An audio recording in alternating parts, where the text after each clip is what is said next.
I think that the key components that a successful model needs, key values and components, are first thing is people. I think it's often underlooked as people try to reinvent and try to build a model. But I think you have to have the right people in place, and I think people are important. Not just people, but a certain type of people. Like, I think people that are eager to learn, people that are hungry, people that have almost had a breakdown, not an actual mental breakdown, but they're totally fed up with what they've been doing before, and they're ready to be rebuilt again, and try things that they've never tried before. I think also something key to it is making sure that you have a system in place to make sure that people are educated.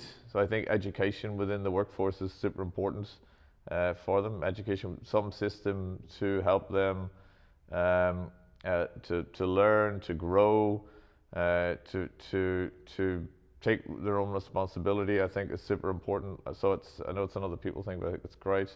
And I think a system where it allows innovation and growth, I think, are super important to me.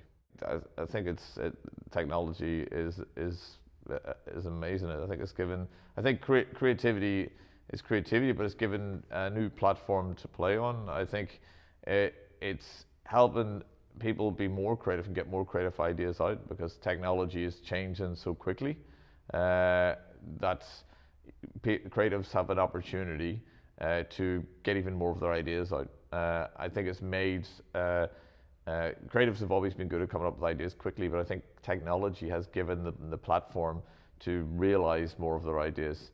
And I think with technology, there's been a democratization of creativity that we've seen, because like the music industry or the film industry, the tools have been made. It's become cheaper, so it's democratized that more people have access to be creative, and you don't need the big budgets that you did before, like you did in the music industry. You don't need access to big directors. You don't need access to people to make it to life. You can do basically everything on your phone. Your mobile phone is like the new Sharpie. People had a Sharpie. They did an idea, and the idea sat there, but you had a whole process you needed to do to bring that idea to life, and it was very expensive and it cost a lot of money. Now you have a phone. You can have 6-8 apps on your phone, and you can bring something to life in a new way, and which is incredible. I think it's made creativity more accessible to more people, and I think we're seeing more exciting things coming out, and more creative things coming out because it's more accessible.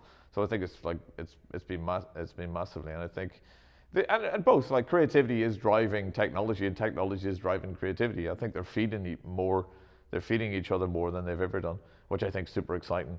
I think building a house has been very similar to working in the creative industry, as in one of the things that I find super important is having the plan in mind of what you wanted to do. What was it that I wanted to achieve?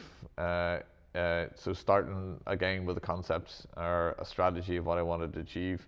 Then having some concepts, and then putting that together with the right people. I've hired in the creative industry people, hungry people willing to learn, and I did exactly the same with the house. I didn't hire builders, and it's the same with the creative industry. I hired builders of ideas.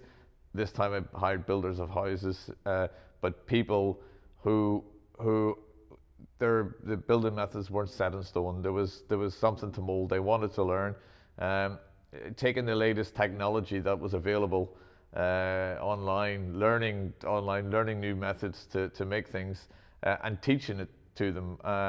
and to teach those new methods and new ways to build, to get something really innovative, to look at what the limitations were. I put limitations around myself, as I would do in the creative industry as well. Limitations. Once I have a smaller canvas or a set of rules that I can't break or things that I have to stick to, I could expand. It was like, as people say, give me the freedom of a really restrictive brief. This is what I did. I restrict myself, and then I use creativity to work around things like size. I wanted to make the house 4 times the size that I did in the end, but I made it smaller than I actually wanted, and then I started to be more creative for the space inside. So it's exactly the same as working in the creative industry of like, give yourself client will give you restrictions, and as a creative person, you get smart about how you're going to work around the restrictions, and that way you come up with something completely new and innovative. I think what I learned with the house is never live in a bubble again, and make sure that I never get myself living in a bubble again. With Facebook, we believe everyone's using vertical video for now. Just by building a house, I saw 5 builders who never put their phone like that to watch a video, who looked at it like that, who are not on Facebook every day, who don't care about advertising, it was a great reminder to hang around ordinary people more and not get out of that bubble, get out of that tech bubble. People are not as excited as you think, or people are not as much into technology as you think. They are the main amount of people. We live, when you're in a corporation or you're in Facebook or you're living in the bubble constantly, but it's a small group of people. It's a really small group of people. So I think the one thing building a house taught me that being a Facebook or Ogilvy didn't teach me was make sure that I keep contact with reality. The biggest lessons I learned from Facebook are constant innovation and reinvention and education. And I think the fact to admit to yourself that you just don't know what's next, and that, when people say what's 5-10 years down the line, you don't know, and you have to admit that you don't know, you probably don't know what's next week, let alone what's 5 years down the road. You can invest in stuff, but you don't know if it's going to work or not. So innovate a lot to make sure that you hit those things. I think the biggest mistakes brands make is that they're not 100% true to their values, and I think maybe that's because they're not, at some point, as Facebook grew, I think the people coming into the company are probably not vetted enough. The management, which is important to keep those values, and I think if they don't have the right people, if they let that slip even a little bit, and someone comes in with not the values, then the values start to slip. And I think when the values start to slip, then that's when you start to lose talent, you start to lose customers. I think we saw that on Facebook, as their stock price dropped 120 billion because they didn't stick to the value of people's privacy above all else.